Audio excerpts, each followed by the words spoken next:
How'd the ride go? It was fine. I was hoping today I could talk to you about your multiple sclerosis and how your new diet is affecting and helping with that. Okay. Maybe we could do it inside because the wind is kind of noisy out here. That sounds good. Alright, thanks. Okay, can you tell us what year you were diagnosed with MS?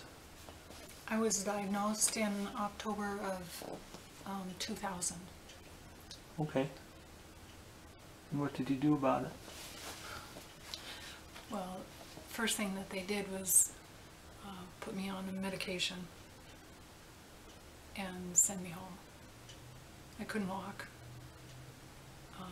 Well, I could limp around like Quasimodo, but I lost function on one whole side of my body.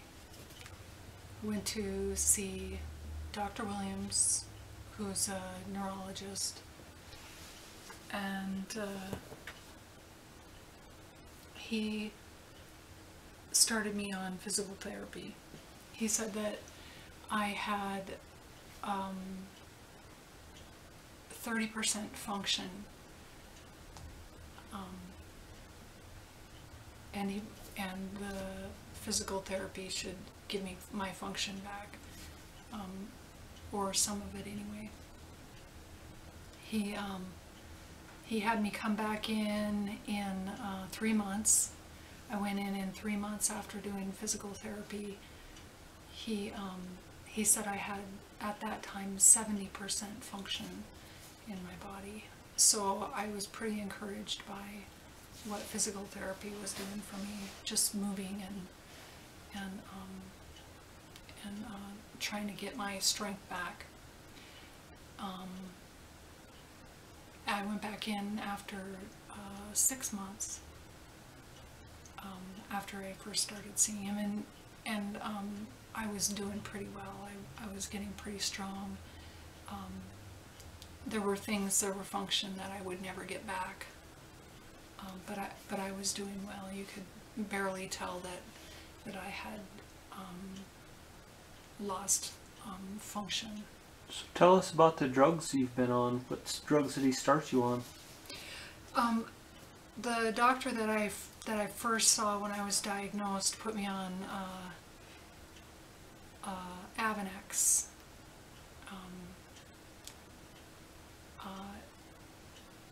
I was on Avonex for quite a few years.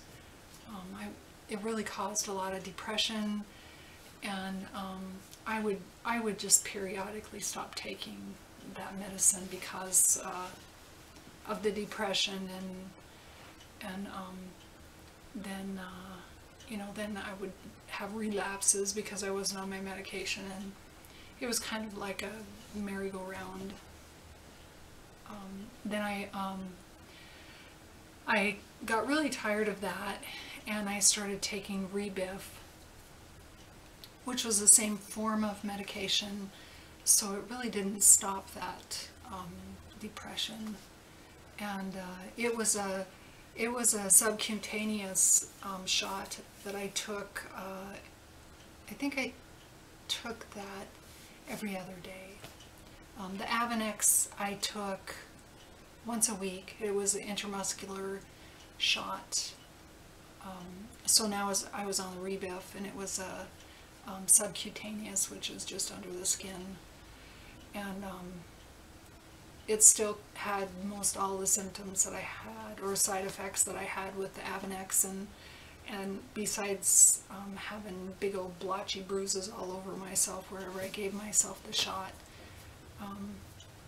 So I stopped giving myself those shots because I didn't like the side effects from that either, and I just simply went back to the Avonex because it was easier to give a shot once a week than every other day, and I didn't like having big old blotchy bruises all over me, and so that's what I did. And I can't remember exactly what year I started doing Thai Sabri, but I liked it a lot better. It's It's a IV infusion once every 4 weeks. It takes about an hour to infuse, and then you have to sit for an hour so they can monitor you after you do the infusion. And I really liked the Dietary because I did not have any adverse side effects from it. If it was so good, how come you got off of it? It was really, really expensive, and I have insurance, but even so, it was about, I paid about probably about $200 to $300 after my insurance was done paying what they paid. And that was each month? Each month. Without insurance, what would it cost? The medication alone is $4,000 for one treatment, so $4,000 a month, and then using the infusion suite, and and going in to have it infused costed anywhere, depending on how what kind of a doctor was in there to see me while I was in there, it would cost anywhere from $400 to $600 every time I went in, just to have the medication infused. They wanted to do a lot more MRIs with the Dietary to make sure that everything was going along well. So MRIs are, I really tried not to look at the papers when they came, the bills. I would wind up spending about $700 out of my pocket every time I had an MRI. I can't even tell you how much they cost though, because I just got tired of looking at the insurance papers when they would come in. There just was so many of them. So let's talk about the largest side effect that had everybody so afraid for a while with that medicine.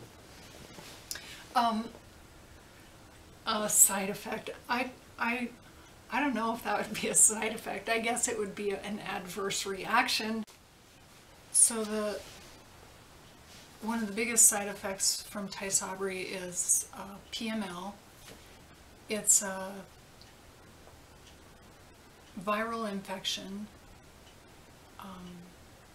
It can cause severe disability or death. It's deadly.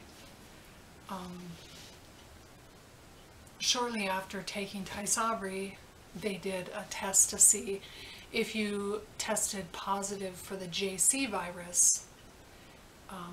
If you had the JC virus in your body, you could get PML from taking Dietary. If you did not have the JC virus, there was no chance that you could get PML from taking Dietary. So they started doing the tests on everybody that was taking the Dietary, and of course I tested positive for the JC virus. So that means that anytime you went in for treatment, your once-a-month treatment, you had a increased risk of sudden death. Yeah, pretty much. But that they asked me if I wanted to continue, and I said yes, because when I first started taking Dietary, I always thought that there was a chance that I could get PML. So it wasn't different for me. I had always thought that that was a chance that I would have that. At this point, I was okay with that because the medication was holding off the disease. I wasn't having exacerbations, and I wasn't depressed all the time, and that felt wonderful. So I thought that, you know, it's a gamble, and it was a gamble that I was willing to take in order to be able to live more fully, and not be depressed, and not to be having exacerbations and feeling out of control. I felt more in control.